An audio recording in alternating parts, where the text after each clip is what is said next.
Nail পলিশের কালারটা দেখো। Hello friends, welcome back to my channel. আমি মাম্পি চলে এসেছি আবার একটা ব্লগ নিয়ে। অবশ্যই দেখতে থাকো ব্লগটা। তো আজকে চলো ব্লগটা দেখো, পুরো ভিডিওটা কেউ স্কিপ করবে না। তো মেয়েকে রেডি করাবো বলে ঘরে কিন্তু আমি চলে এসেছি। তো তার মধ্যে এসে দেখি মেয়ে কিন্তু মেয়ের নিজের ড্রেস নিজেই পরতে শুরু করে দিয়েছে। আর আজকে সকালবেলা যেহেতু আমি ইন্ট্রোটা দিতে পারিনি, তাই আমি পরে ইন্ট্রোটা দিয়েছি, তারপরে শুরু করলাম। তো যাই হোক, দেখো এদিকে মেয়ে দেখছি নিজে নিজে ড্রেস পরছে। তার কারণ হচ্ছে ও নিজে নিজে ড্রেসটা পরে নেয়। হ্যাঁ, চুলটা শুধু আমাকে বেঁধে দিতে হয়। তো ওই জন্য ও বললো আমি ঠিক আছে, আমি ড্রেসটা পরে তারপরে তুমি চুলটা আমাকে বেঁধে দিও। তো দেখো এদিকে কিন্তু আমি চুলটা বাঁধতে শুরু করেই দিয়েছি। ও নিজে শুধু চুলটাই বাঁধতে পারে না, ও কিন্তু নিজের ড্রেস ও নিজেই পরে নেয়। তোমাদেরকে তো বললাম প্রথমেই, হ্যাঁ, ও চুলটা মানে বাঁধতে গেলেই পুরো এলোমেলো করে ফেলে, সেই জন্য চুলটা আমি ওকে বেঁধে দিই। তো দেখো, আর আজকে ছিল মঙ্গলবার, সেই জন্য পুরো নিরামিষ গরম ভাত করেছি, ঘি দিয়েছি আর আলু সেদ্ধ। আর এতটাই দেরি হয়ে যাচ্ছে, এই জন্য তাড়াতাড়ি করেছি, মেয়েকে খাইয়ে স্কুলে আগে পাঠাতে হবে। ওর যেহেতু আজকে ছিল ওয়ার্ক এডুকেশনের পরীক্ষা স্কুলে, সেই জন্য খুবই তাড়াতাড়ি করছে। যেহেতু দেরি হয়ে গেলে ওদের স্কুলে আবার ঢুকতে দেয় না। হ্যাঁ, মানে ওদের স্কুলে কিন্তু 1 মিনিটও দেরি হওয়া চলবে না। আর আজকে যেহেতু ওর পড়া ছিল, সেই জন্য ও কী করবে, আর দেরি হয়েই গেছে, যেহেতু ওর সায়েন্সের পড়া থাকে, সেই জন্য দেরিটা হয়ে গেছে। তো যাই হোক, এদিকে দেখো মেয়ে কিন্তু রেডি হয়ে গেছে, জুতো মজা সব পরা হয়ে গেছে, শুধু খেলেই ওর কমপ্লিট হয়ে যাবে। আবার আমার ছোটো মেয়েরও আজকে যেহেতু পরীক্ষা আছে, তাকে আমাকে রান্না করে তারপরে আবার পরীক্ষা দিতে নিয়ে যেতে হবে। তাই ও বারবার বলছে যে মা আমাকে আগে তাড়াতাড়ি করে ছেড়ে দাও, তারপরে তুমি রান্না করতে যাবে। তো দেখো এদিকে ওকে খাওয়াচ্ছি আর এদিকে আমি ভিডিও করছিলাম। কিছু করার নেই, এইভাবেই আমাদেরকে চলতে হয়, এটাই হচ্ছে মেয়েদের জীবন। আর এদিকে দেখো মেয়েকে স্কুলে কিন্তু পাঠিয়ে দিয়েছি, এখনও ছোটো মেয়েকে পাঠাইনি, এটা বড় মেয়েকে পাঠালাম। ওর পরীক্ষা শুরু হয়ে যাবে বলে ও তাড়াতাড়ি করে বেরিয়ে গেছে। আর ওইদিকে আমি কিন্তু ডালটা সেদ্ধ করতে বসিয়ে দিয়েছি। আর এদিকে দেখো আমি এখন বসেছি মোচা কাটতে।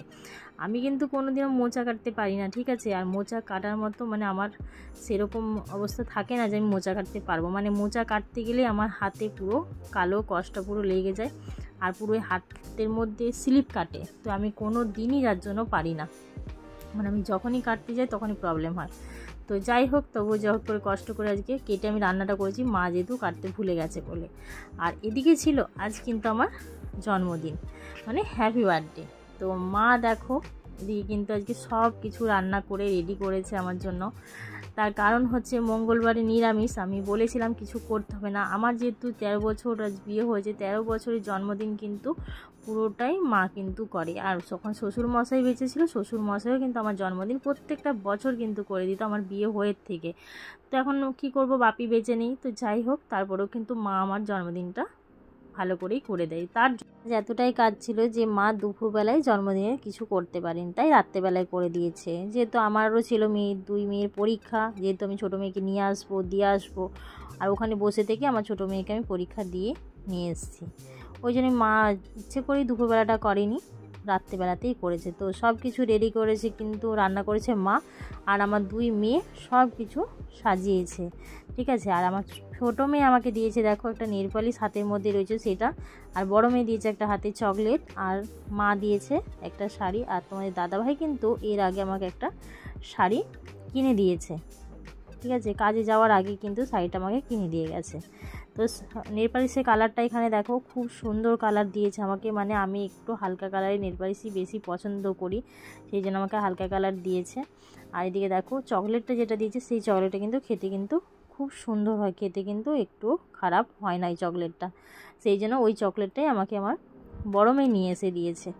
আর এদিকে দেখো মা রান্না করেছে আলু ভাজা, পটল ভাজা, বেগুন ভাজা, রাইস, তারপরে এদিকে করেছে পনিরের মানে তরকারি করেছে, আর রয়েছে এখানে স্যালাড, কুলের আচার রয়েছে, দই, রসমালাই, পায়েস, আর 4 রকমের মিষ্টি ছিল ওখানে, ঠিক আছে। তার মধ্যে ছিল কালাকাঁদ, আর একটা হচ্ছে সর ভাজার ছিল না সরপুরিয়া, যাই হোক কিছু একটা মিষ্টি ছিল, আর ছিল মিহিদানা, সীতাভোগ, ঠিক আছে। আমার সব কটা রান্নাই আমার মানে খাবার মানে খেতে খুবই ভালো লাগে, মানে এই খাবারগুলো আমার পছন্দের খাবার।